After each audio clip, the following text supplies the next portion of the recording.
जी, welcome back. कैसे हैं आप सब? आज की वीडियो में हम ऑब्जेक्ट ओरिएंटेड प्रोग्रामिंग को कवर करेंगे with the help of Java language.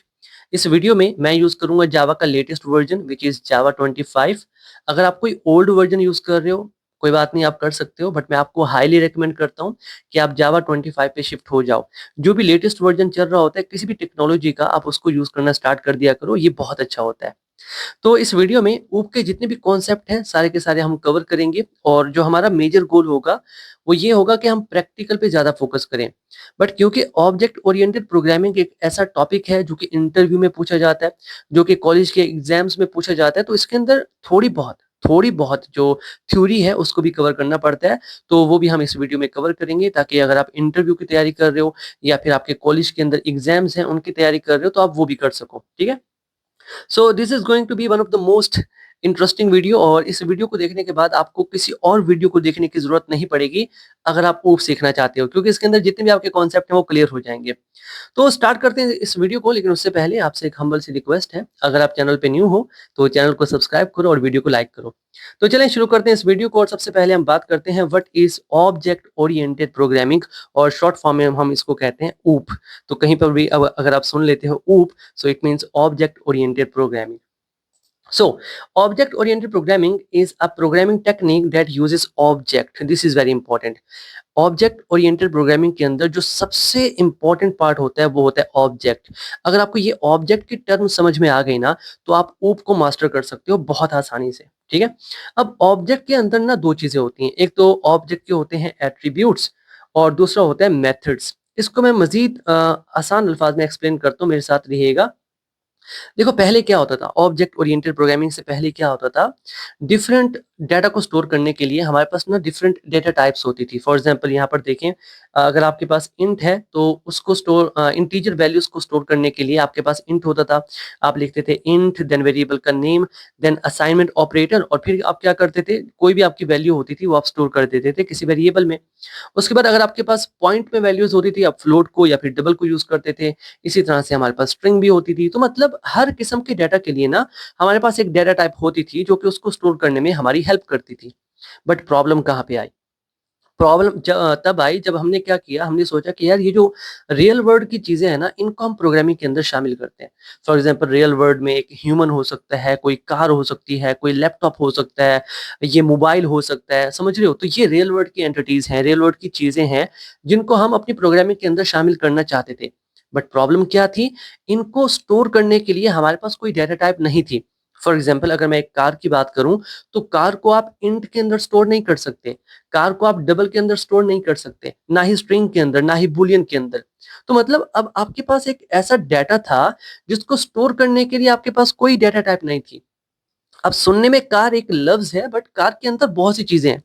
Car के अंदर एक तो इसकी प्रॉपर्टीज होंगी, फॉर एग्जांपल कार का कलर क्या है, कार का मॉडल क्या है, कार का वेट कितना है, समझ रहे हैं आप? अच्छा, कार के आप कह सकते हो मॉडल, मतलब जितनी भी चीजें हैं कार की प्रॉपर्टीज के अंदर आ जाती हैं। तो ये तो प्रॉपर्टीज हो गई। उसके अलावा कार की फंक्शनैलिटी भी होती है कि कार चलती है, कार की ब्रेक अप्लाइज करते हैं तो वो अप्लाई करते हैं तो वो रुक जाती है, तो मतलब उसका कुछ ना कुछ बिहेवियर भी है। समझ रहे हो? दो चीजें हैं, एक तो उसकी प्रॉपर्टीज और दूसरा उसके बिहेवियर, उसकी फंक्शनैलिटी।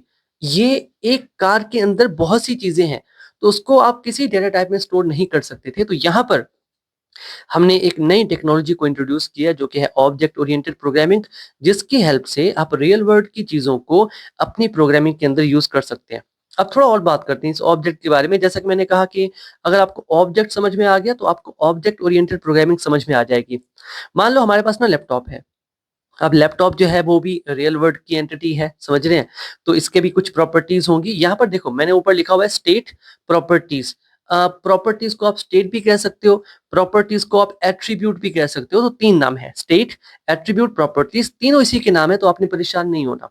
तो देखो लैपटॉप है तो उसका कोई नाम होगा, मॉडल वगैरह, उसका कोई कलर होगा, उसकी प्राइस होगी, उसका वेट होगा। तो ये सारी की सारी उसकी प्रॉपर्टीज हैं।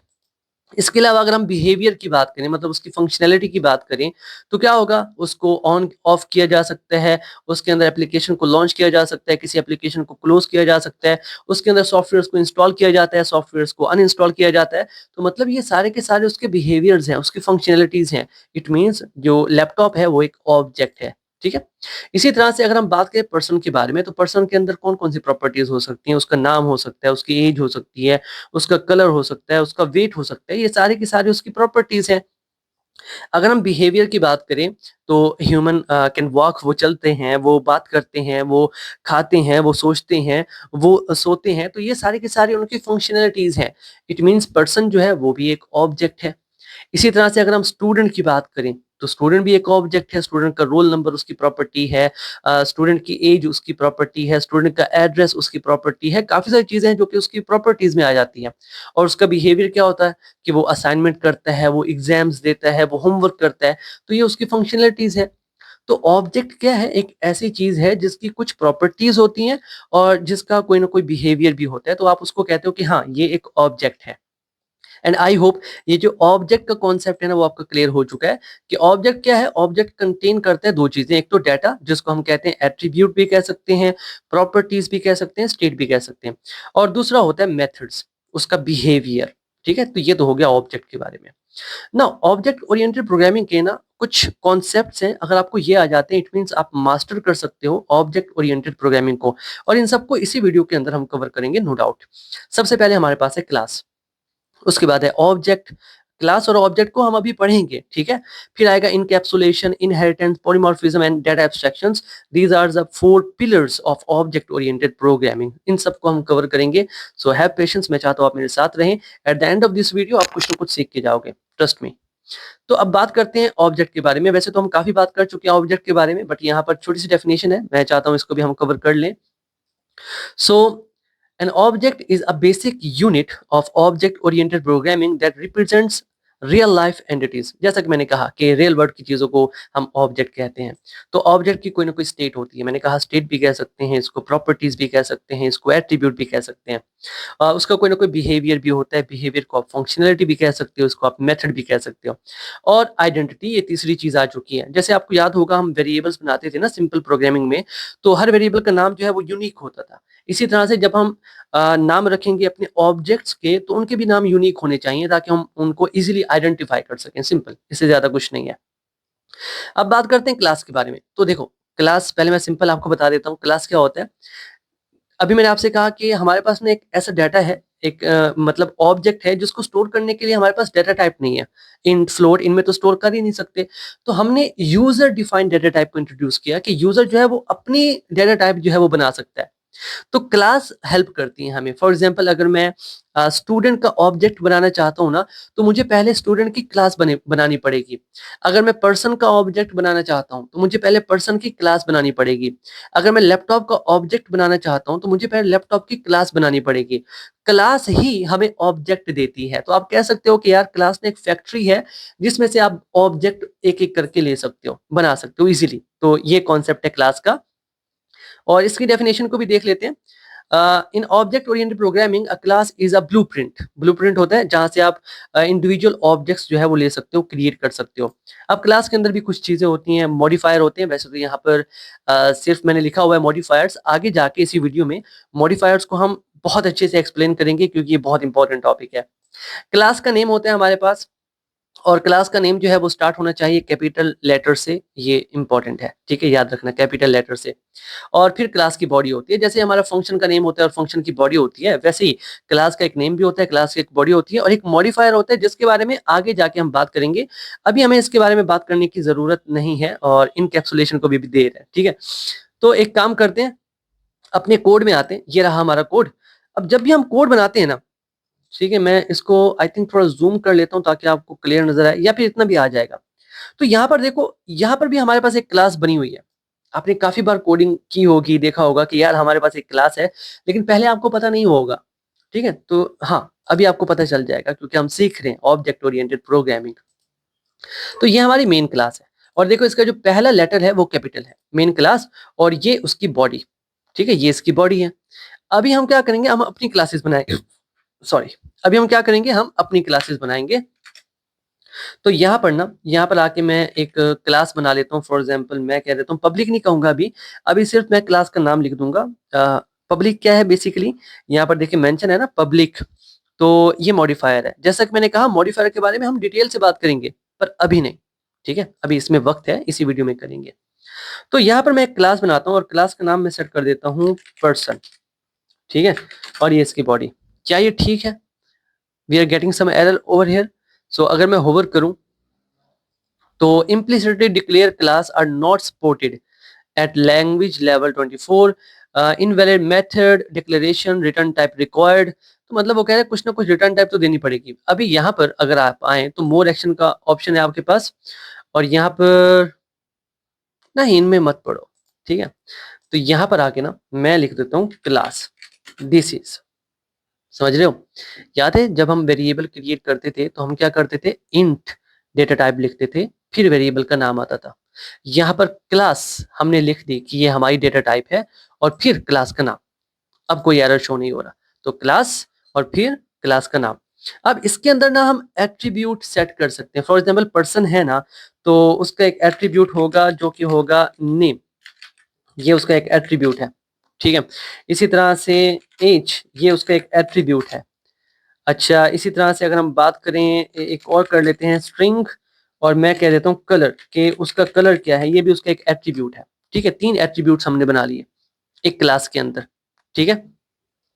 उसके बाद हमने कहा था कि एट्रीब्यूट भी होते हैं और इसके अंदर मेथड्स भी होते हैं, तब तो हम मेथड भी बना सकते हैं, ठीक है।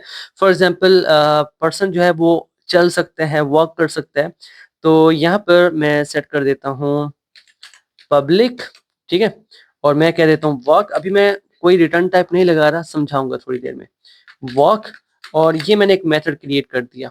We are getting error over here, क्यों? क्योंकि हमने कोई रिटर्न टाइप सेट ही नहीं की। यहाँ पर देखो वो कह रहे हैं कि रिटर्न टाइप आपने कोई सेट नहीं की, तो फिलहाल के लिए मैं इससे कुछ रिटर्न नहीं करना चाहता, तो मैं वॉइड सेट कर दूंगा। ये चीजें आई होप आपको पता होंगी। नहीं पता तो मैं आपको बता देता हूँ, हर फंक्शन ना कुछ रिटर्न करता है, तो रिटर्न टाइप हमें यहाँ पर मेंशन करनी होती है। जैसे मैंने वॉइड लिखा, वॉइड का मतलब होता है कि ये फंक्शन कुछ रिटर्न नहीं करेगा, ठीक है।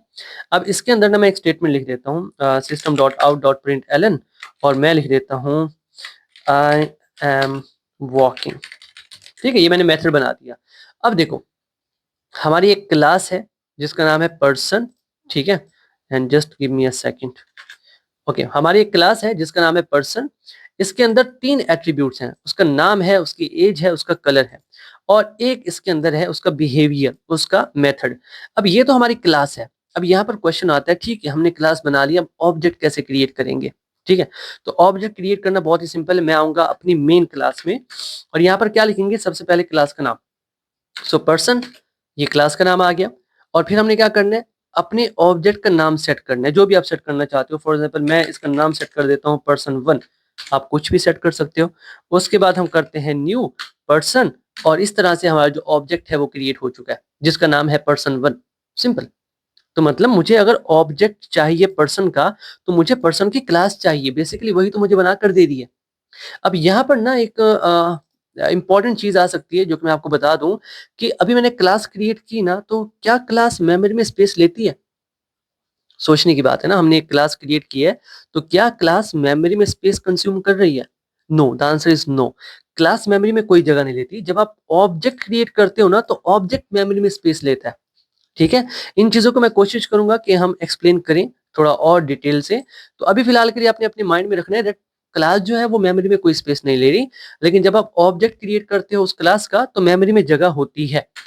अब यहाँ पर देखें, दूसरा क्वेश्चन ये है कि ठीक है मेरे पास ऑब्जेक्ट आ चुका है, अब इस ऑब्जेक्ट के अंदर कितनी सारी चीजें हैं, इसकी प्रॉपर्टीज भी हैं और इसका एक फंक्शन भी है, तो मैं इस फंक्शन को कैसे एक्सेस करूं? सोचने वाली बात है ना। तो सिंपल सी बात, सिंपल है, सिंपल मैं आपको समझाता हूँ। आपने लिखना है पर्सन 1 जो कि आपके ऑब्जेक्ट का नाम है, फिर हम करते हैं डॉट ऑपरेटर। जैसे ही डॉट ऑपरेटर किया, मेरे पास सजेशन आ रहे हैं, और इसके अंदर वॉक भी है, समझ रहे हो? पर्सन डॉट, फिर आपके डॉट लगा के आप उसका कोई मेथड भी एक्सेस कर सकते हो, आप उसकी कोई प्रॉपर्टी भी एक्सेस कर सकते हो। सिंपल। तो सेव करते हैं, और एक बार ना मैं आपको इसको रन करके दिखाता हूँ। हम डीबग भी करेंगे, बट अभी नहीं, अभी फिलहाल के लिए नॉर्मल नॉर्मल मैं इसको रन करता हूँ। बाकी एडवांस चीजें ना वो आगे जाके इसी वीडियो में हम कवर करेंगे, no problem. So let me show you the output, I am working. So this is the output. तो हमने क्या किया, हमने ना एक पर्सन नाम का ऑब्जेक्ट बनाया। अब इसके अंदर सारी चीजें हैं, ठीक है, एक ही चीज के अंदर सारी चीजें पैक हो चुकी हैं और ये काफी। अभी आपको सोच रहे होगे, अगर आप बिगिनर हो तो आप सोच रहे होगे कि यार इसका क्या फायदा है, लेकिन इसका बहुत फायदा होता है, ट्रस्ट मी, आगे जाके आप समझ जाओगे।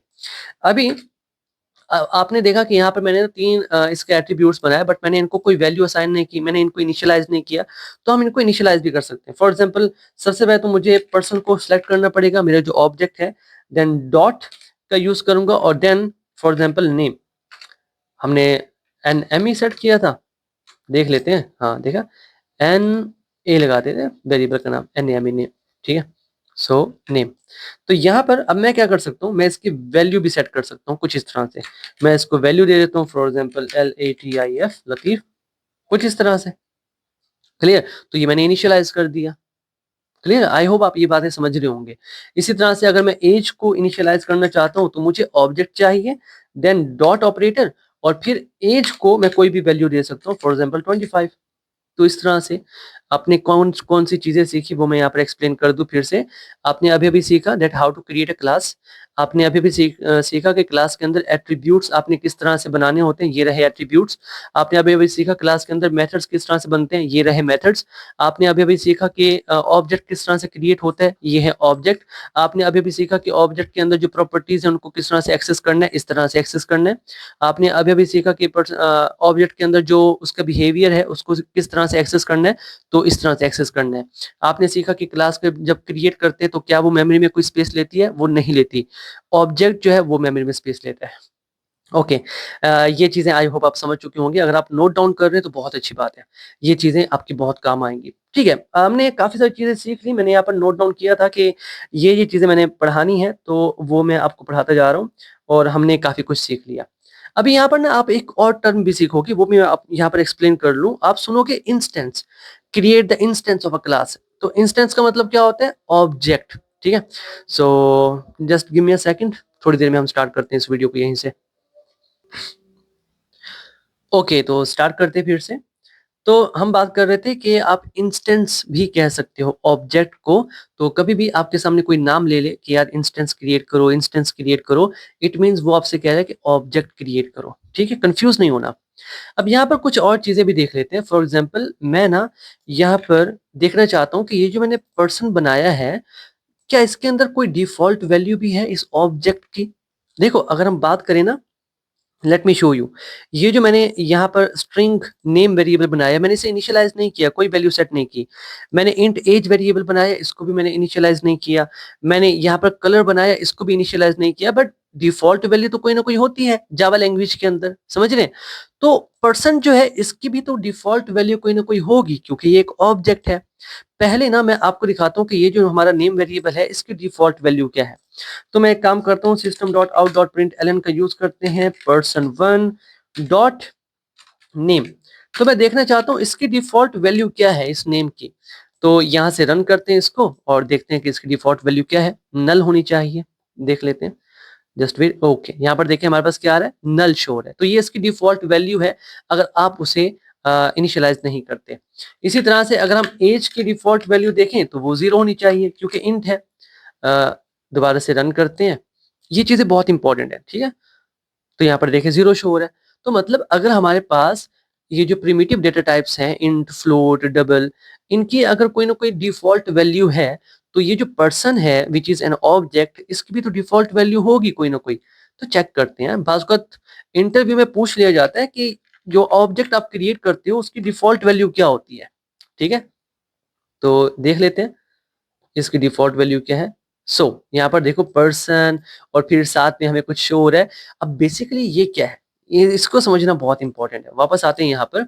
सो होता क्या है, जब आप ऑब्जेक्ट क्रिएट करते हो तो हमारे पास दो तरह की मेमोरी होती है। एक होती है हमारे पास स्टैक, और एक होता है हमारे पास हीप मेमोरी। ठीक है, तो स्टैक के अंदर क्या करते हैं, स्टैक के अंदर हमारे पास ना जो रेफरेंस होता है वो स्टोर होता है। फॉर एग्जाम्पल, अगर मैंने यहाँ पर एक वेरिएबल बनाया ना एज, ठीक है, और वैल्यू इसको दे दी, तो ये जो एज लिखा हुआ है ना वेरिएबल का नाम, ये इसका रेफरेंस है। और ये इसकी वैल्यू है 25, ठीक है। इसी तरह से हमने जो पर्सन बनाया जो कि ऑब्जेक्ट है पर्सन 1, ये एक रेफरेंस है, ठीक है, ये एक रेफरेंस है। तो रेफरेंस जो होता है वो स्टैक में स्टोर होता है, वैल्यू जो होती है वो हीप में स्टोर होती है, ठीक है। अभी थोड़ी देर पहले मैंने आपको समझाया था कि जो क्लास होती है वो मेमोरी में कोई जगह नहीं लेती, बट जो ऑब्जेक्ट होता है जैसे हम उसको क्रिएट करते हैं वो मेमोरी में कोई ना कोई जगह लेता है। इट मींस यहाँ पर मेमोरी में एक ऑब्जेक्ट जो है वो क्रिएट हो चुका है और उसका कोई ना कोई एड्रेस भी है, और ये जो इंस्टेंस है ये उसकी तरफ पॉइंट कर रहा है। समझ रहे हो, ये दिस इज वेरी इंपॉर्टेंट। ये चीजें आप लोग नहीं सीखते, फिर बाद में जाके आपको काफी ज्यादा परेशानी होती है। सो जैसे ही आप कोई ऑब्जेक्ट क्रिएट करते हो तो मेमोरी में वो जगह ले लेता है, और मेमोरी में हर जगह का कोई ना कोई एड्रेस होता है, और वही एड्रेस आपको यहाँ पर शो हो रहा है, ठीक है। वही एड्रेस आपको यहाँ पर शो हो रहा है, तो ये इसकी डिफॉल्ट वैल्यू है।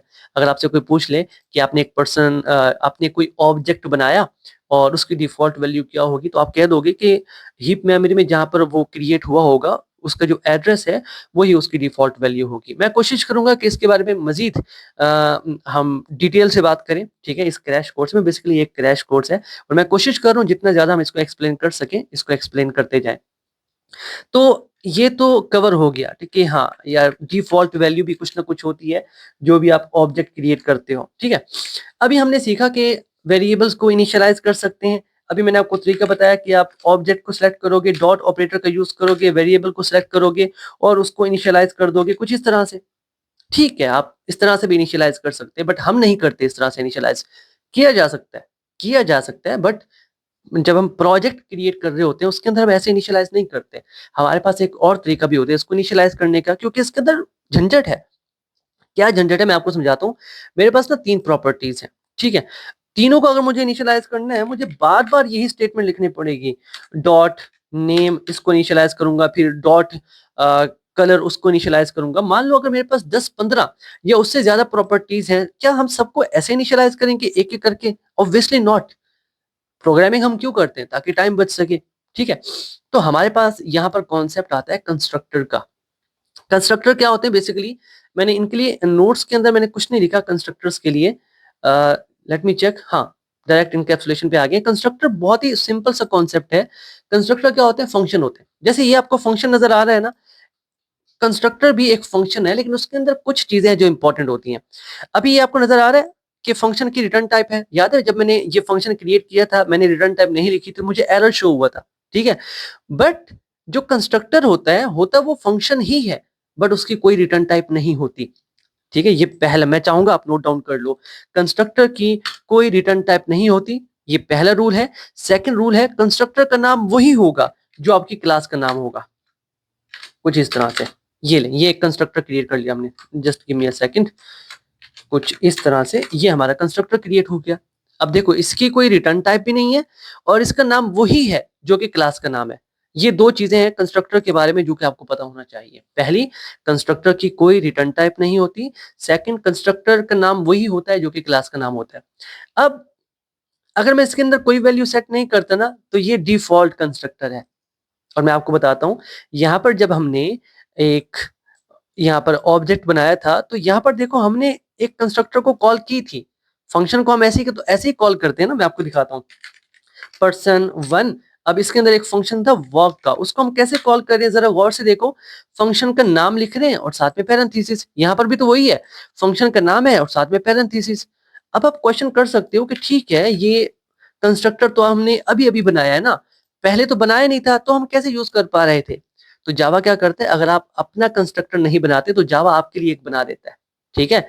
आपके लिए एक बना देता है और जैसे ही आप फंक्शन क्रिएट करते हो वो इन्वोक हो जाता है, वो कॉल हो जाता है, ठीक है। अभी तो हम अपना बना रहे हैं। तो ये तो हो गया डिफॉल्ट कंस्ट्रक्टर, आप बना सकते हो। सेकंड होता है पैरामीटराइज्ड कंस्ट्रक्टर, मतलब आप पैरामीटर वैल्यू भेज सकते हो। अगर आपने फंक्शंस पढ़े आपको पता होगा कि इन पैरेंथेसिस में ना हम कोई ना कोई वैल्यू भी भेज सकते हैं, ठीक है। तो वही पैरामीटर्स होते हैं, उसको हम कहते हैं पैरामीटराइज्ड कंस्ट्रक्टर। अब यहाँ पर मेरे पास 3 है ना वैल्यूज, तो मैं क्या कर सकता हूँ, मैं यहाँ पे आऊंगा, पहली है स्ट्रिंग की वैल्यू नेम, मैं वो लिख देता हूँ कॉमा, और दूसरी है मेरे पास इंट की वैल्यू जो कि है एज, मैं वो लिख देता हूँ। तीसरी है मेरे पास कलर की वैल्यू COLOR कलर की वैल्यू, और ये भी स्ट्रिंग में है तो यहाँ पर मैं स्ट्रिंग लिख देता हूँ। तो ये 3 चीजें मेरे पास आएंगी जब भी इस फंक्शन को कॉल की जाएगी, इस कंस्ट्रक्टर को कॉल किया जाएगा। तो मैं क्या करूंगा, मैं करूंगा दिस, अभी दिस के बारे में समझाऊंगा आपको, परेशान नहीं होना। दिस डॉट, मैं कहता हूं कि नेम के अंदर जाके ना नेम की वैल्यू को स्टोर कर दो। फिर से मैं दिस का यूज करता हूँ, दिस डॉट एज के अंदर जाके एज की वैल्यू को स्टोर कर दो। फिर मैं कहता हूँ दिस डॉट कलर के अंदर जाके कलर की वैल्यू को स्टोर कर दो, कुछ इस तरह से, ठीक है। अभी क्या हो रहा है, यहाँ पे आके ना, यहाँ पे जब हम कंस्ट्रक्टर को कॉल करेंगे, अभी यहाँ पर देखो एरर शो हो रहा है क्योंकि हमने जो बनाया है वो पैरामीटराइज्ड कंस्ट्रक्टर है और वो 3 आर्गुमेंट्स का वेट कर रहा है। तो यहाँ पर मैं 3 आर्गुमेंट्स पास कर देता हूँ। पहला नेम है तो यहाँ से मैं भेज देता हूँ नेम। दूसरा है हमारे पास एज, तो ये होगी एज। तीसरा है हमारे पास कलर, तो मैं यहाँ से भेज देता हूँ कलर। तीन चीजें मैंने भेज दी। तो ये नेम जो है ये आके स्टोर होगा इस वेरिएबल में, एज इस वेरिएबल में स्टोर होगी, कलर इस वेरिएबल में स्टोर होगा, और यहां से हम अपनी क्लास के वेरिएबल में चीजों को स्टोर कर रहे हैं। आप कहोगे ठीक है, ये तो ठीक है, बट ये दिस यहाँ पर क्या कर रहा है? सो दिस का मतलब है, दिस जो है वो रिप्रेजेंट करता है करंट ऑब्जेक्ट को। मतलब ये कि जब ये कोड चलेगा ना तो दिस जो है वो रिप्लेस हो जाएगा इस पर्सन वन के साथ, पर्सन वन डॉट नेम। समझ रहे हो? मतलब जरूरी नहीं कि ये पर्सन वन होगा, जो भी आप ऑब्जेक्ट बनाओगे तो दिस जो है बिहाइंड द सीन रिप्लेस हो जाता है करंट ऑब्जेक्ट के साथ। तो आप कह सकते हो दिस रिप्रेजेंट कर रहा है करंट ऑब्जेक्ट को, जिस ऑब्जेक्ट पे आप इसको कॉल कर रहे हो वो ही रिप्लेस कर देगा इस दिस को, और ये बन जाएगा person one dot name, person one dot age, person one dot colour. अभी ना मैं आपको एक काम करता हूँ, ये इनिशियलाइज तो हो चुके हैं ना, अब मैं इनकी वैल्यू दिखाता हूँ। कुछ और चीजें वो भी हम डिस्कस करेंगे। तो मैं यहाँ पर सेट करता हूँ पर्सन वन डॉट नेम। मैं नेम की वैल्यू को देखना चाहता हूँ कि इनिशियलाइज हुआ भी है या नहीं हुआ। तो यहाँ से इसको रन करते हैं। ये चीजें बहुत इंपॉर्टेंट है, ठीक है, कंफ्यूज मत होना। तो यहाँ पर देखो हमारे पास आउटपुट में वैल्यू आ रही है क्योंकि हमने उसको इनिशियलाइज कर दिया, ठीक है। अभी आप क्वेश्चन कर सकते हो कि क्या दिस के बगैर भी हम ये कर सकते हैं? ऑफ कोर्स हम ये कर सकते हैं। तो उसके लिए आप एक काम करना, ये जो आपने वेरिएबल्स के नेम बनाया ना, नेम, एज, तो यहाँ पर जो आप पैरामीटर में वैल्यूज ले रहे हो ना, इनके नाम थोड़े चेंज कर देना, फिर आपको कोई परेशानी होने नहीं होगी। आप इसे नेम वन कह दो और यहाँ पर आके इस दिस को आप हटा दो, तो ये भी काम करेगा। मैं इसे कह देता हूँ नेम वन। अभी मैं आपको करके दिखाता हूँ, ठीक है। दोबारा से रन करते हैं। मैं नेम को एक्सेस करना चाह रहा हूँ, नेम को मैंने कुछ और तरीके से लिख दिया, तब भी मुझे आउटपुट शो होना चाहिए। सो यहाँ पर देखें लतीफ शो हो रहा है। तो आप चाहो तो दिस को यूज करो, आप चाहो तो दिस को यूज ना करो, बट नॉर्मली हम दिस को यूज करते हैं जब भी हम कोई वेरिएबल क्रिएट करते हैं ना, ऐसे पैरामीटराइज कंस्ट्रक्टर, तो हम कर लेते हैं। तो कंस्ट्रक्टर का फायदा क्या हुआ? ठीक है, बात हम और तरफ ले गए। कंस्ट्रक्टर के बारे में हम पढ़ रहे थे। अब कंस्ट्रक्टर का क्या फायदा है कि जहां पर ऑब्जेक्ट क्रिएट हो रहा है वहीं पर कंस्ट्रक्टर जो है, वहीं पर हमारा जो ऑब्जेक्ट है वो इनिशियलाइज भी हो रहा है। समझ रहे हैं मेरी बात? वहीं पर हमारा जो ऑब्जेक्ट है वो इनिशियलाइज भी हो रहा है। अब यहाँ पर आप कह सकते हो कि ठीक है, ये 3 आर्ग्यूमेंट्स हमसे ले रहे हैं, अगर मैं इसको 2 आर्ग्यूमेंट्स दूं तो क्या होगा? एरर शो होना चाहिए, ऑफ कोर्स एरर शो होगा। इसके बारे में बात करेंगे, लेकिन फिलहाल के लिए मैं इस टॉपिक को ना यहीं पे स्टॉप करता हूँ। कंस्ट्रक्टर हमने कवर कर लिया, ठीक है। डिफॉल्ट कंस्ट्रक्टर भी हमने कवर किया, पैरामीटराइज्ड कंस्ट्रक्टर भी हमने कवर किया। तो एक डिस्ट्रक्टर भी होता है ठीक है, लेकिन वो C++ में होता है, जावा के अंदर उन चीजों का झंझट नहीं है। आप सिर्फ ये कंस्ट्रक्टर सीख लो, उतना काफी है। तो ठीक है जी, आपने एक कंस्ट्रक्टर बनाना भी सीख लिया, ठीक है। आपको दिस का पता भी चल गया, दिस कीवर्ड क्या होता है। बाकी चीजें भी आपको समझ में आ गई, एंड वेरी गुड। अभी नेक्स्ट हम बात करते हैं, वापस आते हैं स्लाइड्स में। और यहाँ पर हमने बात की थी कि ये जो हमारा ऊप है ना, बेसिकली क्लासेस हमने सीख ली, ऑब्जेक्ट बनाना सीख ली। अब है इनकैप्सुलेशन। इनकैप्सुलेशन होता क्या है? This is very important. Encapsulation का मतलब होता है कि आपका जो डाटा है, बेसिकली आपके जो एट्रीब्यूट हैं, उनको बाहर से कोई एक्सेस ना करे। Late me show you, late me show you.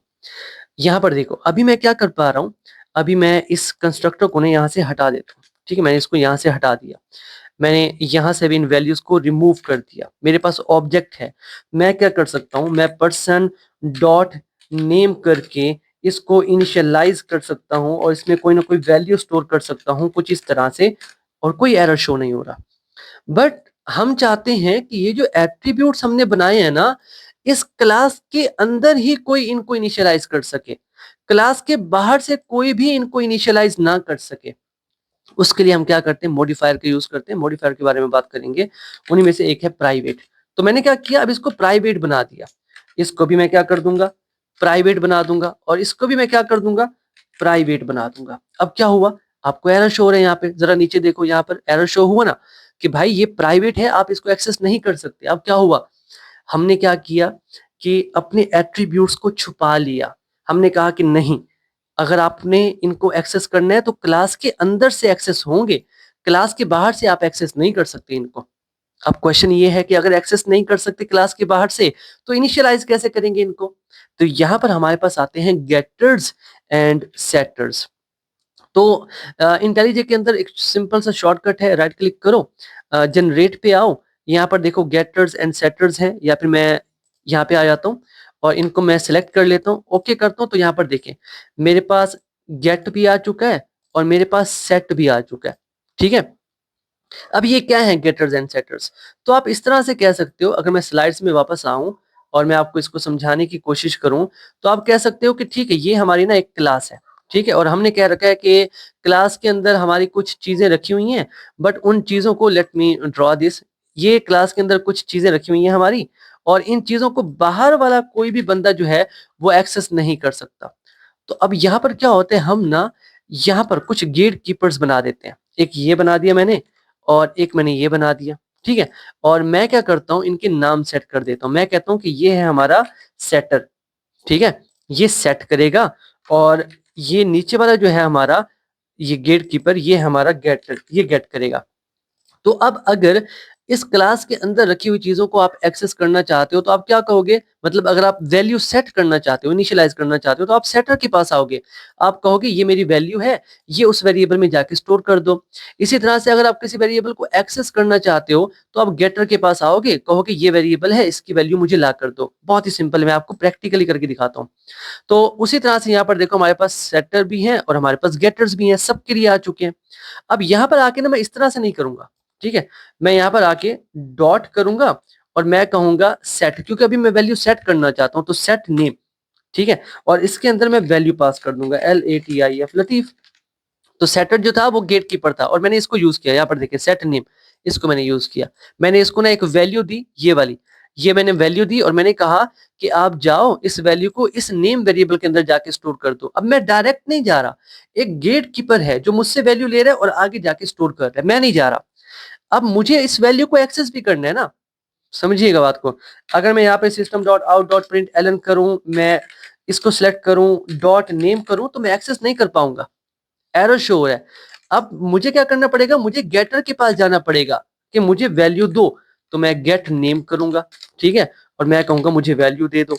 अभी अगर मैं इसको रन करूं ना, तो क्या होगा, मुझे वैल्यू मिल जाएगी आउटपुट में, लतीफ यहाँ पर देखिए सिंपल शो हो रहा है।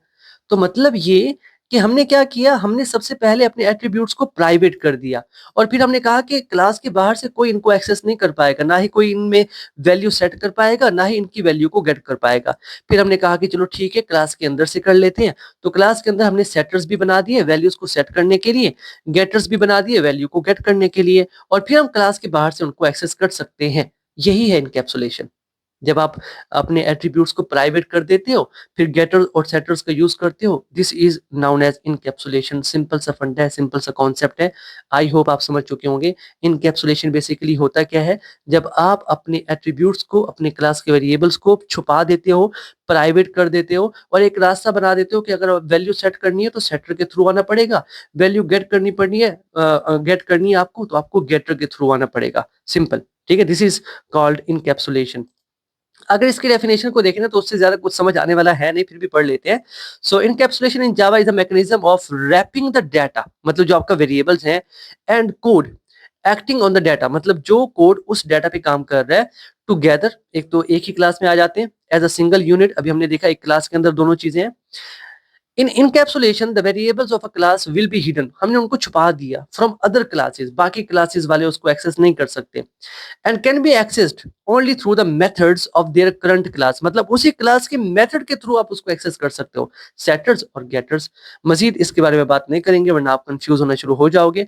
जितना कॉन्सेप्ट था मैंने वो आपको समझा दिया कि इनकैप्सुलेशन बेसिकली होता क्या है। हमारे पास प्राइवेट होता है वेरिएबल और फिर हम गेटर्स और सेटर्स का यूज करते हैं और उसको एक्सेस करने की कोशिश करते हैं, दैट्स इट।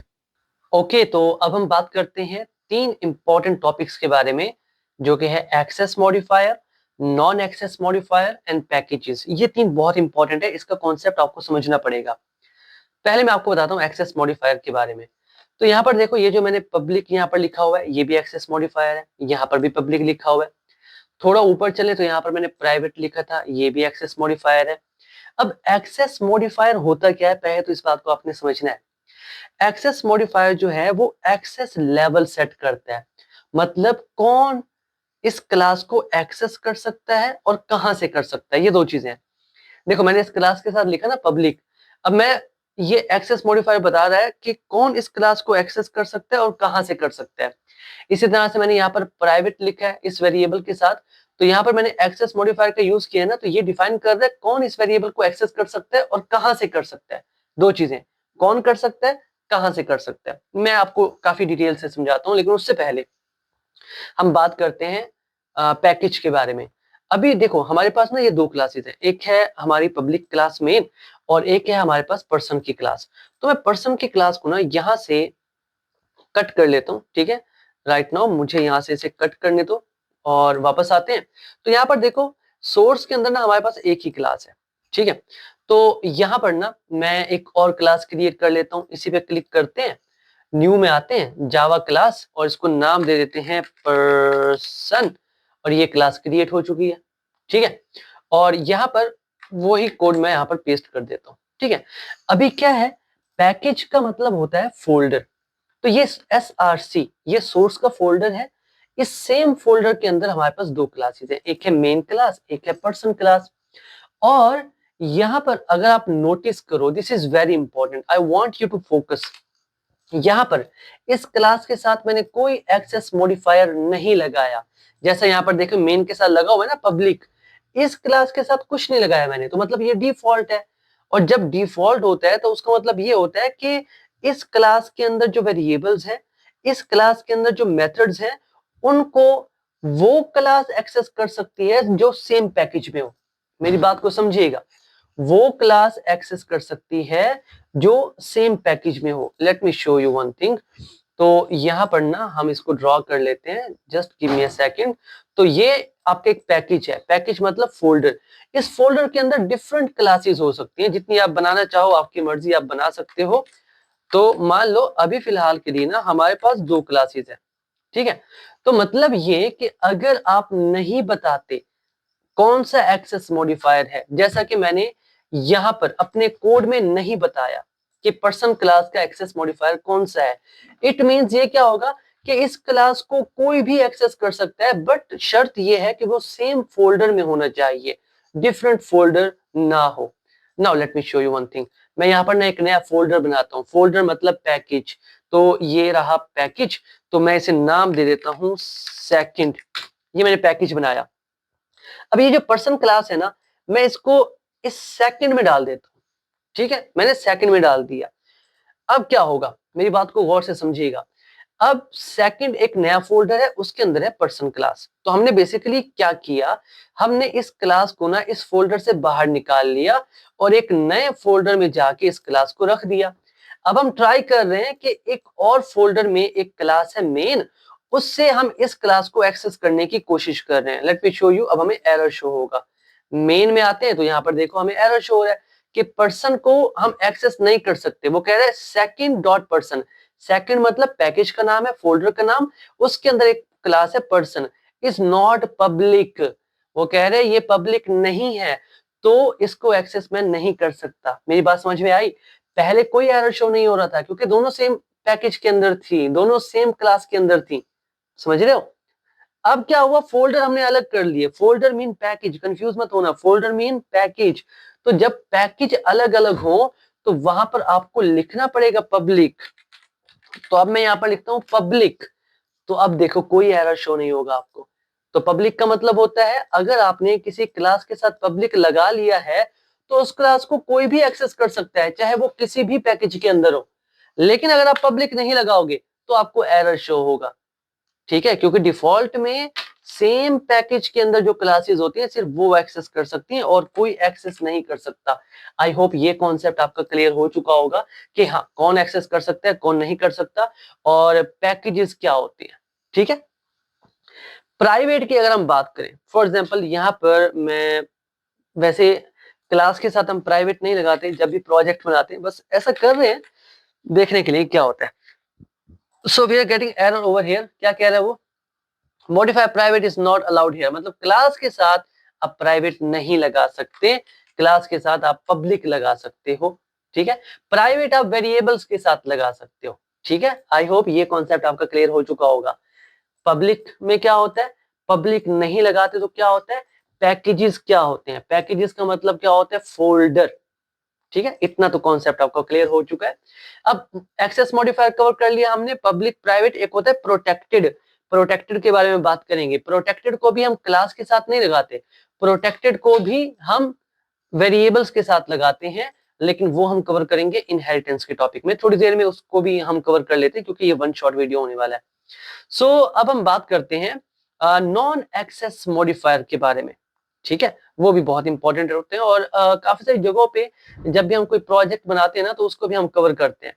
अब नॉन एक्सेस क्या होते हैं, फॉर एग्जाम्पल यहां पर ना मैं सेट कर देता हूं फाइनल, मैंने फाइनल सेट कर दिया और यहां से मैं फॉर एग्जाम्पल प्राइवेट को अगर मैं यहां से हटा दूं, लेट्स सपोज मैंने प्राइवेट को हटा दिया और यहाँ पर मैंने फाइनल सेट कर दिया, so we are getting error over here. तो क्या कह रहा है, field name might not have been initialised. तो जब भी आप फाइनल लिखते हो तो वहां पर वेरिएबल को इनिशियलाइज उसी वक्त करना होता है, ठीक है। ये नॉन एक्सेस मॉडिफायर होता है। अब क्या होगा, फाइनल मीन इस नेम वेरिएबल की वैल्यू को अब कोई भी चेंज नहीं कर सकता, कोई भी नहीं। तो इसलिए यहाँ पर देखो ये जो सेटर मेथड है ना, यहाँ पर एरर शो हो रहा है क्योंकि can not assign a value to final variable name. तो यहाँ पर सेटर भी काम नहीं करेगा। तो जब भी आपने कोई एपीआई की यूज करनी होती है अपने प्रोजेक्ट में तो हम क्या करते हैं, वहां पर फाइनल सेट कर देते हैं ताकि हमारी एपीआई की जो है वो चेंज ना हो। तो मैं वापस से अपने कोड को लेके आता हूँ, ओके, ठीक है। अभी आपको समझ में आ गया फाइनल क्या होता है, क्यों हम उसको यूज करते हैं। इसके बाद हमारे पास ना स्टैटिक भी होता है, स्टैटिक के बारे में भी हम बात करेंगे और काफी डिटेल से बात करेंगे, मैं बल्कि आपको दिखा देता हूँ। अभी देखो हमने ना एक मेथड बनाया था इसके अंदर, वो मेथड कहाँ गया कहाँ गया, अच्छा बना लेते हैं एक मेथड, ये रहा, नहीं ये भी नहीं है, चलो एक मेथड मैं बना लेता हूँ, ठीक है। मैं बनाता हूँ पब्लिक, ये कुछ भी रिटर्न नहीं करेगा, इसका नाम होगा हेलो। ये मेथड मैंने बना लिया और कोई भी इस मेथड को कॉल करेगा तो system.out.println कंसोल में हमें आउटपुट में शो होगा हेलो, ठीक है, कुछ इस तरह से। अभी क्या होगा, मेरी बात को समझिएगा, मेन में आके अगर उस फंक्शन को मैंने कॉल करना है तो मुझे पहले उस क्लास का ऑब्जेक्ट बनाना पड़ेगा जो कि मैंने बना लिया। ये बात याद रखना, किसी भी क्लास के अंदर रखे हुए मेथड को अगर आप एक्सेस करना चाहते हो पहले उस क्लास का आप ऑब्जेक्ट बनाओगे, जैसा कि मैंने यहाँ पर बनाया हुआ है, ठीक है। अभी मैं क्या करूंगा, मैं लिखूंगा पर्सन डॉट और मेरे पास हेलो नाम का फंक्शन है, इसको मैं कॉल कर दूंगा, सेव करता हूं और जैसे ही रन करता हूं तो हमें कंसोल में शो होगा हेलो, देख लेते हैं।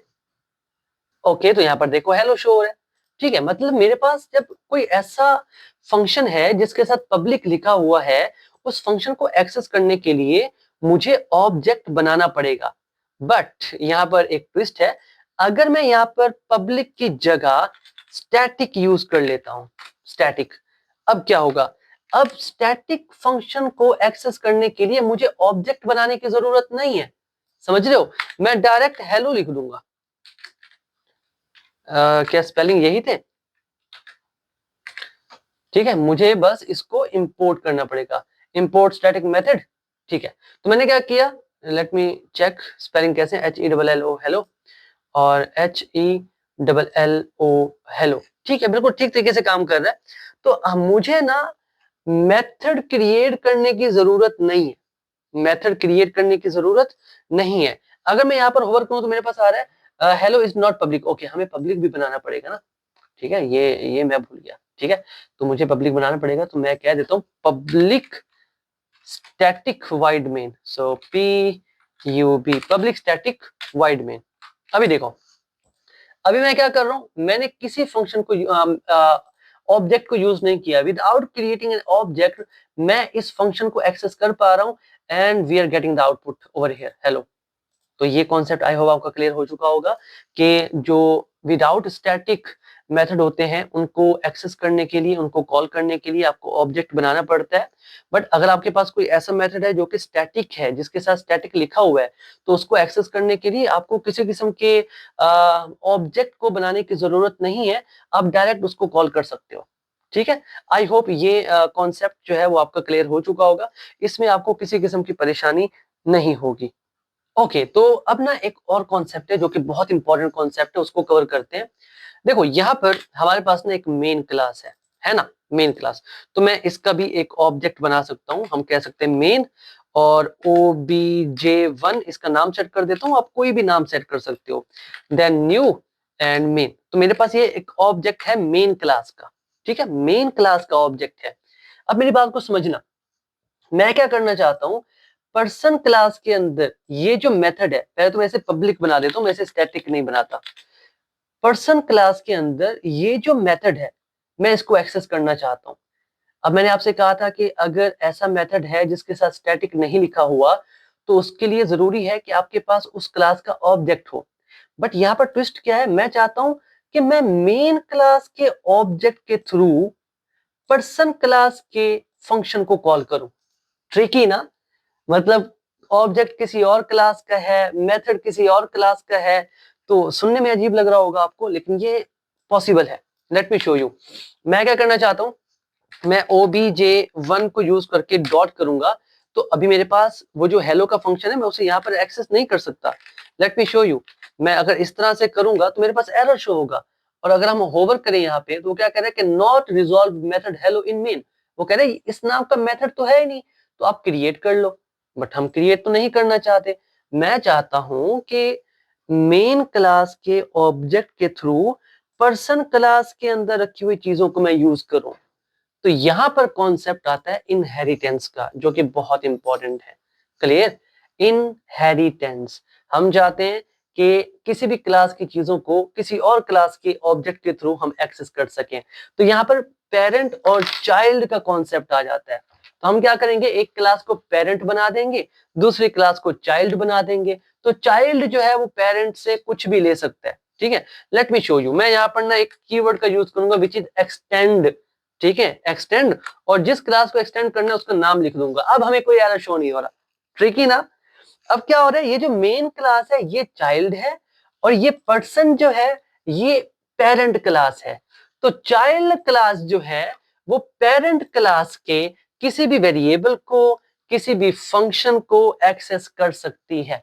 हो गया ना मजे का काम। मतलब ये कि ऑब्जेक्ट जो है वो किसी और क्लास का है, फंक्शन जो है वो किसी और क्लास का है, और हम इजीली एक्सेस कर पा रहे हैं। आई होप ये कॉन्सेप्ट आपको समझ में आ गया होगा। और एक बार मैं आपको रन करके भी दिखा देता हूँ। Just give me a second, थोड़ा सा वक्त लो, और यहाँ पर देखो हेलो आउटपुट में शो हो रहा है। Okay, so this is the concept of inheritance. ज्यादा मुश्किल नहीं है, बट अगर आप खुद से इसको प्रैक्टिस करोगे, थोड़ा सा इसके साथ खेलोगे, तो चीजें और भी इंटरेस्टिंग होना स्टार्ट हो जाएंगी। यहाँ पर ना एक और पॉइंट भी है जो मैं आपके साथ डिस्कस करना चाहता हूँ। देखो, यहाँ पर हमारे पास ये जो वेरिएबल्स है ना, ये प्राइवेट में है, ठीक है, मतलब इनका जो एक्सेस मॉडिफायर है वो है प्राइवेट। तो क्या मैं इनको एक्सेस कर सकता हूँ? देखो, मैं obj1 को यूज करता हूँ, डॉट नेम करता हूँ, तो क्या मैं इसको एक्सेस कर पा रहा हूँ? We are getting error over here. तो आप कह सकते हो कि हमने अगर यहाँ पर प्राइवेट सेट किया था, तो हमने इसके लिए सेटर्स बनाए थे ताकि इसके थ्रू आप एक्सेस कर सको। तो मैं एक काम करता हूँ, मैं डॉट सेट मेथड को कॉल करता हूँ, सेट नेम को, और यहाँ से इसको कोई वैल्यू देता हूँ और इसको टर्मिनेट कर देता हूँ, और फिर system dot out dot print ln का यूज करते हैं। और फिर मैं एक काम करता हूँ, यहाँ पर ना मैं obj1.get मेथड को कॉल करता हूँ और नेम को गेट करता हूँ, तो क्या आउटपुट में मेरे पास ये शो होगा नेम? Let's see. ओके, तो आउटपुट हमारे पास आ रहा है, मतलब ये कि ठीक है, अगर ये प्राइवेट भी है ना और अगर आपके पास सेटर्स और गेटर्स हैं तो आप इजीली किसी और पैकेज से इन्हें एक्सेस कर सकते हो। ठीक है, इसी तरह से ना हमारे पास एक और होता है, मैं यहाँ पर बना देता हूँ एक और वेरिएबल बना लेता हूँ और मैं उसे कह देता हूँ कि ये ना प्रोटेक्टेड है, प्रोटेक्टेड स्ट्रिंग, और इसका नाम क्या सेट कर दें? इसका नाम एड्रेस सेट कर देते हैं। ठीक है, एड्रेस। अभी आप कहोगे कि ये प्रोटेक्टेड क्या है? प्राइवेट तो समझ में आ रहा था, हमने इनकैप्सुलेशन उससे सीख लिया, बट ये प्रोटेक्टेड क्या है? देखो, प्रोटेक्टेड जो है वो सिर्फ इनहेरिटेंस के अंदर यूज होता है। ठीक है, अभी जिस वेरिएबल के साथ आपने प्रोटेक्टेड लिखा ना, कोई भी इसे एक्सेस नहीं कर पाएगा, इसको सिर्फ एक्सेस कर पाएगा चाइल्ड, मतलब जो इस क्लास की चाइल्ड क्लास होगी वही इस वेरिएबल को एक्सेस कर पाएगी। Late me show you. अब ये मेन जो है ये चाइल्ड क्लास है ना पर्सन की। ठीक है, तो यहां पर आके आप obj1 डॉट करोगे तो आप इजीली एड्रेस को एक्सेस कर सकते हो और इसके अंदर कोई भी वैल्यू पास कर सकते हो, कुछ भी आप लिखना चाहो आप लिख सकते हो और आपको कोई एरर भी शो नहीं होगा। ठीक है, आई होप आप ये चीजें समझ रहे होंगे कि प्रोटेक्टेड जो है वो सिर्फ इनहेरिटेंस के अंदर ही यूज होता है और जिसके साथ आपने प्रोटेक्टेड लिख दिया वो उसको सिर्फ चाइल्ड क्लास ही एक्सेस कर सकती है और उसको कोई एक्सेस नहीं कर सकता। क्लियर? आई होप ये चीजें आप समझ चुके होंगे। अभी यहाँ पर एक और चीज बता देता हूँ मैं आपको। मान लो ये जो क्लास है मेरे पास, ठीक है, मैं ना एक काम करता हूँ, मैं इस क्लास के साथ ना फाइनल लिख देता हूँ। जैसे मैंने फाइनल लिखा तो हमें एरर शो होगा। चलते हैं वापस, तो यहाँ पर देखो हमें एरर शो हो रहा है। क्यों शो हो रहा है? वो कह रहा है कि not inherit from final class, कि मतलब जिस क्लास के साथ आपने फाइनल लिख दिया उसको कोई भी इनहेरिट नहीं कर सकता, मतलब उस क्लास का कोई चाइल्ड नहीं बन सकता। तो ये है फाइनल, एंड आई होप आपको ये भी समझ में आ चुका होगा कि ठीक है, अगर आप अपने प्रोजेक्ट के अंदर कोई ऐसी क्लास बना रहे हो जिसमें आप चाहते हो कि कोई भी उसको अपना पेरेंट ना बना सके, क्योंकि डेफिनेटली अगर उसको कोई अपना पेरेंट बना लेगा तो उसके सारे के सारे वेरिएबल्स को एक्सेस कर पाएगा, उसके सारे के सारे मेथड्स को एक्सेस कर पाएगा, और हम ये चीज नहीं चाहते। क्लियर? हम ये चीज नहीं चाहते। तो आप क्या कर सकते हो, उसके साथ फाइनल लिख दो, फिर वो क्लास जो है वो आपकी सिक्योर हो जाएगी और कोई भी उस क्लास को एक्सेस नहीं कर पाएगा। चलिए, तो अब हम बात करते हैं नेक्स्ट टॉपिक के बारे में, विच इज वेरी इंपॉर्टेंट। सो वापस आते हैं, तो यहाँ पर देखिए हमने क्लासेस को कवर किया, ऑब्जेक्ट, इनकैप्सुलेशन, इनहेरिटेंस। अब बात करते हैं पॉलीमॉर्फिज्म के बारे में। ठीक है, तो देखो मैं पर्सन क्लास में आता हूँ। ठीक है, एक ये मेरी क्लास है और मैं ना एक और क्लास क्रिएट कर लेता हूँ। ठीक है, इसी पैकेज के अंदर मैं कह देता हूँ कि ये क्लास है स्टूडेंट की, स्टूडेंट की ये क्लास है मेरी। ठीक है, और इस स्टूडेंट क्लास के अंदर ना मैं कुछ वेरिएबल्स बना देता हूँ या फिर मैं ना एक फंक्शन बना देता हूँ, पब्लिक वॉइड, और मैं कह देता हूँ शो। ये मेरे फंक्शन का नाम है और इसके अंदर मैं लिख देता हूँ system.out.println और मैं कह देता हूँ दिस इज स्टूडेंट क्लास। ठीक है, ये एक क्लास हो गई स्टूडेंट क्लास।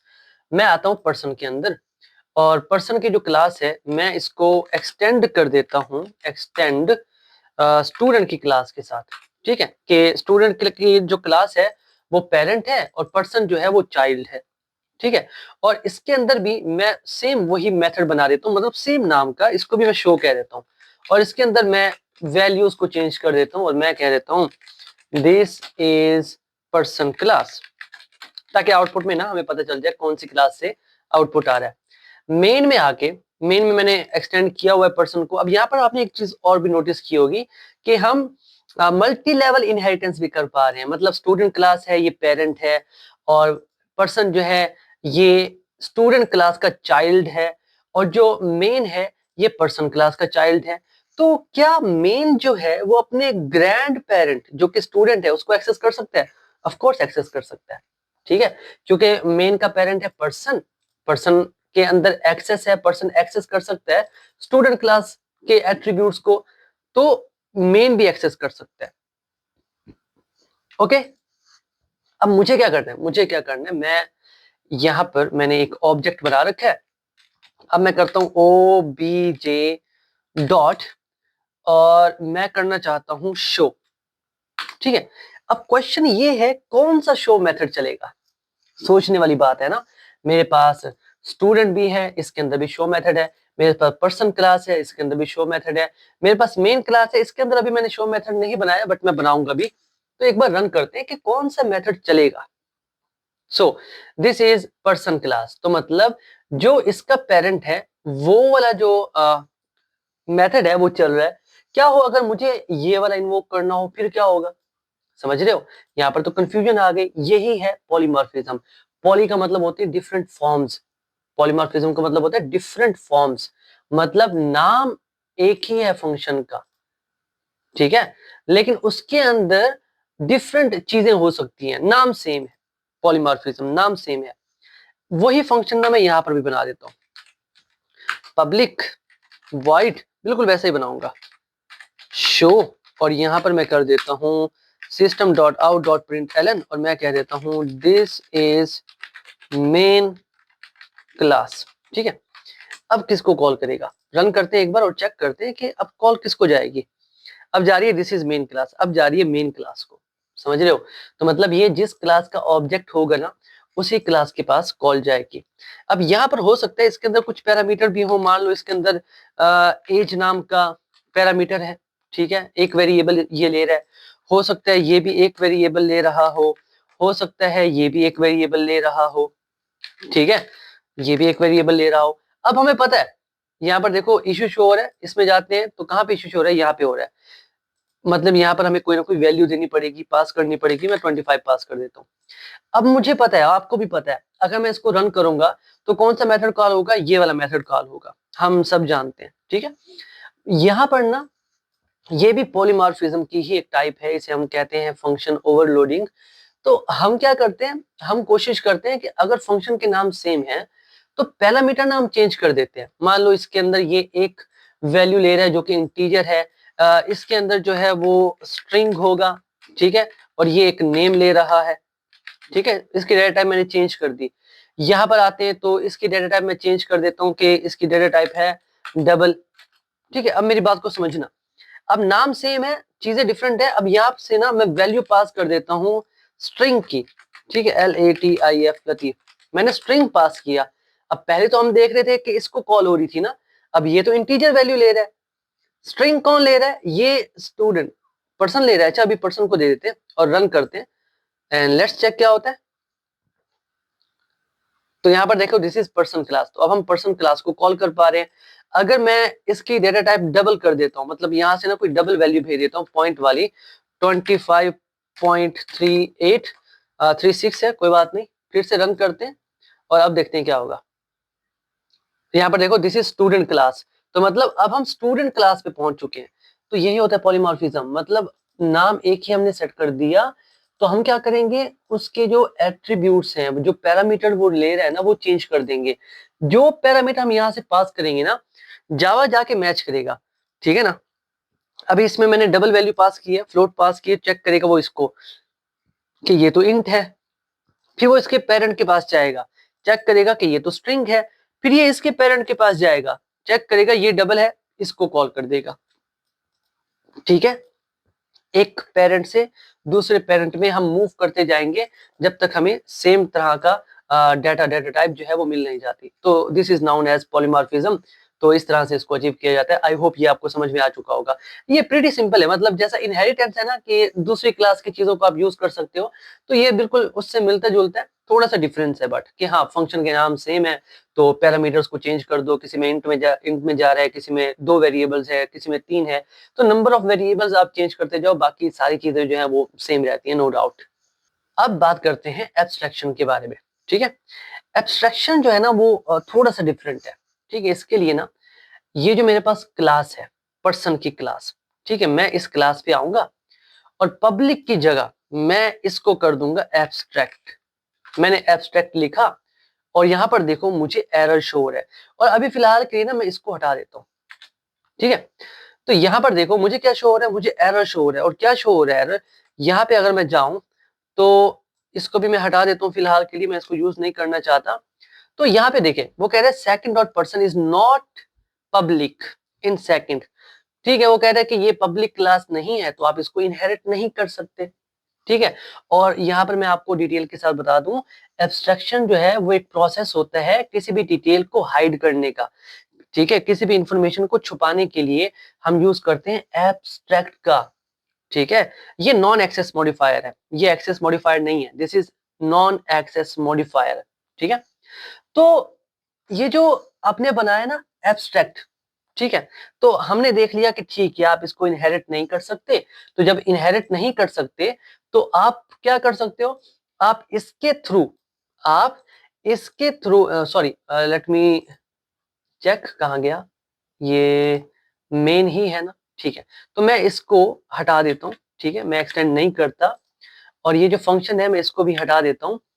अभी हमने पढ़ा था कि किसी भी क्लास के अंदर जो चीजें हैं, ठीक है, किसी भी क्लास के अंदर ये जो फंक्शंस वगैरह हैं या वेरिएबल्स हैं, इनको एक्सेस करना है तो उस क्लास का ऑब्जेक्ट बनाना पड़ेगा। तो मैं एक्सेस करना चाहता हूँ इस शो नाम के मेथड को या फिर इस सेटर को, तो मुझे क्या करना पड़ेगा, पर्सन क्लास का ऑब्जेक्ट बनाना पड़ेगा। बना के देखते हैं क्या होता है। तो मैं आता हूँ, मैं लिखता हूँ पर्सन, ठीक है, PERSON पर्सन, और मैं नाम दे देता हूँ obj1 इक्वल्स टू न्यू, और यहाँ पर मैं लिख देता हूँ पर्सन। तो आप जरा नोटिस करो, मेरे पास एरर शो हो रहा है, वो कह रहा है इंपोर्ट क्लास, मैंने क्लास को इंपोर्ट कर लिया फिर भी मेरे पास एरर शो हो रहा है। अगर हम होवर करें तो वो क्या कहता है, इज नॉट पब्लिक, कि वो पब्लिक नहीं है, can not B accessed from outside, आप इसको एक्सेस नहीं कर सकते, वो पब्लिक नहीं है तो आप इसको एक्सेस नहीं कर सकते। चीजें हो सकता है थोड़ी आपको परेशान करें, बट मैं चाहता हूं आप पूरा फोकस दें, आप सीख के जाओगे, नो डाउट आपको चीजें समझ में आ जाएंगी। पहली बात, जो एब्स्ट्रैक्ट क्लास के बारे में मैं आपको बता दूं, आप एब्स्ट्रैक्ट क्लास का मेथड क्रिएट नहीं कर सकते, सॉरी ऑब्जेक्ट क्रिएट नहीं कर सकते। Late me show you. हमने कहा था ये मेरा मेन है ना, इसी के अंदर ना मैं एक क्लास बना देता हूँ, मतलब सेम पैकेज में, हमने कहा था सेम पैकेज में हम बना सकते हैं। तो यहाँ पर ना मैं एक एब्स्ट्रैक्ट क्लास बना देता हूँ, एब्स्ट्रैक्ट क्लास, और इसको नाम दे देता हूँ न्यू, मैंने ऐसा कह दिया। ये इसकी बॉडी है, और इसके अंदर ना एक फंक्शन मैं बना देता हूँ जो कि होगा पब्लिक। ठीक है, तवज्जो कीजिएगा, void, और इसका नाम सेट कर देते हैं नेम, ऐसा मैंने सेट कर दिया, कुछ भी सेट कर सकते हो आप। और इसके अंदर है system dot out dot print ln, और मैं कह देता हूँ this is an abstract class. मैं चाहता हूँ आप फोकस करिए इस पे, ये बहुत इंपॉर्टेंट पॉइंट है। अब मुझे अगर इस मेथड को एक्सेस करना है तो मुझे इस क्लास का ऑब्जेक्ट चाहिए, न्यू क्लास का। ठीक है, तो यहाँ पर आके मैं लिखता हूँ न्यू। ठीक है, इसका एक ऑब्जेक्ट बना लेते हैं, obj1 इसको नाम दे दिया न्यू, और मैं कह देता हूँ न्यू नॉट लाइक दिस, मैंने कर दिया न्यू, और यहाँ पर टर्मिनेट कर दिया। तो यहाँ पर देखो हमें एरर शो हो रहा है। वैसे अगर आप फोकस करो तो हम ऐसे तो ऑब्जेक्ट क्रिएट करते थे, बट यहाँ पर होवर करें वो कह रहे हैं is abstract can not be instantiated, मतलब ये कि आप एब्स्ट्रैक्ट क्लास का ऑब्जेक्ट नहीं बना सकते। ये चीजें आगे जाके जब कोई आप सीखोगे ना, स्प्रिंग बूट जो कि जावा का फ्रेमवर्क है जिसके थ्रू हम बहुत सारी एप्लीकेशंस बनाते हैं, वहां पर आप देखोगे ये चीज, एब्स्ट्रैक्ट क्लास का आप मेथड नहीं बना सकते। बट मैं तो इसको एक्सेस करना चाहता हूँ, मैं कैसे एक्सेस करूंगा इसको, ये जो मेथड लिखा हुआ है मैं इसको एक्सेस करना चाहता हूँ। तो इसका एक तरीका ये है कि मैं ना इसको एक्सटेंड कर लेता हूँ, ठीक है, कुछ इस तरह से। अब न्यू क्लास जो है वो है पेरेंट क्लास, मेन क्लास जो है वो है चाइल्ड क्लास। ठीक है, अब यहाँ पर देखते हैं, new is abstract can not be instantiated, लेकिन हमने पढ़ा था कि पेरेंट क्लास के अंदर जो कुछ रखा रखा हुआ है, मेन जो उसका चाइल्ड है, चाइल्ड क्लास के ऑब्जेक्ट के थ्रू हम उसको एक्सेस कर सकते हैं। तो मैं मेन का ना एक ऑब्जेक्ट बना देता हूँ। ठीक है, main obj1 equals to new main. अभी मेरे पास चाइल्ड क्लास का ऑब्जेक्ट आ चुका है जो कि obj1 डॉट, मैं एक्सेस करना चाहता हूँ नेम को। तो चेक कर लेते हैं, एक बार रन करते हैं और देखते हैं। So we have this is an abstract class. तो मतलब ये एब्स्ट्रैक्ट क्लास का आप इंस्टेंस क्रिएट नहीं कर सकते, आप उसका ऑब्जेक्ट क्रिएट नहीं कर सकते। लेकिन अगर आपको उसके अंदर लिखे हुए जो मेथड्स हैं उनको एक्सेस करना है तो आपको पहले उसकी कोई चाइल्ड क्लास बनानी होगी, फिर चाइल्ड क्लास का ऑब्जेक्ट बनाना होगा, फिर उस ऑब्जेक्ट के थ्रू आप उसको एक्सेस कर सकते हो। समझ रहे हो? मतलब चीजें और सिक्योर हो गई हैं। उनको एक्सेस करने के लिए आपको काफी कुछ करना पड़ रहा है, ऐसे आप डायरेक्ट एक्सेस नहीं कर सकते। ठीक है, अभी यहाँ पर ना क्या हम सिर्फ क्लास के साथ एब्स्ट्रैक्ट लिख सकते हैं? नहीं, जो मेथड है ना वो भी एब्स्ट्रैक्ट हो सकता है। फॉर एग्जाम्पल मैं यहाँ पर सेट कर देता हूँ एब्स्ट्रैक्ट। अब यहाँ पर देखो एरर शो हो रहा है। क्यों एरर शो हो रहा है? होवर करते हैं, अभी नजर आ जाएगा abstract method can not have body. Abstract method की बॉडी नहीं होती, एब्स्ट्रैक्ट मेथड की बॉडी नहीं होती। अब मैंने उसकी बॉडी हटा दी तो ऊपर हमें एरर शो नहीं हो रहा, बट यहाँ पर एरर शो हो रहा है। अब ऐसा क्यों हो रहा है? Class main must either be declared abstract और इम्प्लीमेंट एब्स्ट्रैक्ट मेथड नेम। वो कह रहे हैं या तो आप ये जो पब्लिक क्लास है ना आपकी, या तो आप इसको एब्स्ट्रैक्ट बना दो, बना के देखें, या तो आप इसको एब्स्ट्रैक्ट बना दो, तब आप इसको एक्सेस कर सकते हो। ठीक है, या फिर आप क्या करो, ये जो मेथड लिखा हुआ है एब्स्ट्रैक्ट मेथड, इसकी बॉडी प्रोवाइड करो। तो मैं एक काम करता हूं, यहां पर आके वहां पर जो मेथड लिखा हुआ था ना, मुझे उसकी बॉडी प्रोवाइड करनी पड़ेगी। दिस इज वेरी इंपॉर्टेंट, वरना इशू हो जाएगा। ठीक है, तो मैं यहाँ पर लिख देता हूँ पब्लिक, ठीक है, वॉइड, जैसा कि उसकी रिटर्न टाइप थी, नेम, और यहाँ पर मैं उसकी बॉडी प्रोवाइड कर देता हूँ। अब देखो एरर खत्म हो चुका है। तो यहाँ पर पॉइंट टू बी नोटेड, मैं चाहता हूँ आप फोकस करो। पहली बात, जो एब्स्ट्रैक्ट क्लास होती है उसका मेथड क्रिएट नहीं कर सकते। उसके अंदर लिखे हुए मेथड्स को अगर आपने एक्सेस करना है तो एक क्लास उसकी चाइल्ड बनाओगे, चाइल्ड क्लास का ऑब्जेक्ट बनाओगे, फिर उसको एक्सेस करोगे। This is the first point. Second point, अगर आपने किसी मेथड के साथ एब्स्ट्रैक्ट लिख दी है तो उसकी बॉडी नहीं बनाओगे। उसकी बॉडी कौन देगा? जो उसकी चाइल्ड क्लास होगी वो उसकी बॉडी प्रोवाइड करेगी। ऐसी बहुत चीजें आप देखोगे स्प्रिंग बूट में जाके, जब आप डेवलपमेंट करोगे ये चीजें आप बहुत देखोगे। क्लियर? ये चीजें आप बहुत देखोगे जब आप डेवलपमेंट में जाओगे। बहुत सारी एब्स्ट्रैक्ट क्लासेस होती हैं, बहुत सारे एब्स्ट्रैक्ट मेथड होते हैं जिनकी बॉडी हमें प्रोवाइड करनी पड़ती है। अब यहाँ पर अगर मैं बॉडी प्रोवाइड कर दूं, for example system dot out dot print L N, और मैं कह देता हूँ this is coming from main class, क्योंकि मेन क्लास के अंदर मैं बॉडी दे रहा हूँ ना। तो अभी अगर मैं इसको रन करूं तो क्या होगा?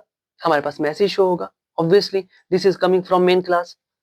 समझ रहे हैं आप? ये एब्स्ट्रैक्ट का जो कॉन्सेप्ट है ना वो बहुत इंपॉर्टेंट है। मैं चाहता हूं जितना हो सके आप इस पे फोकस करो, जितना हो सके।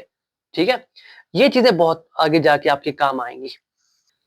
अब इसी से ना मिलता जुलता एक और कॉन्सेप्ट है जो कि है इंटरफेस। वो भी एब्स्ट्रैक्ट की तरह होता है।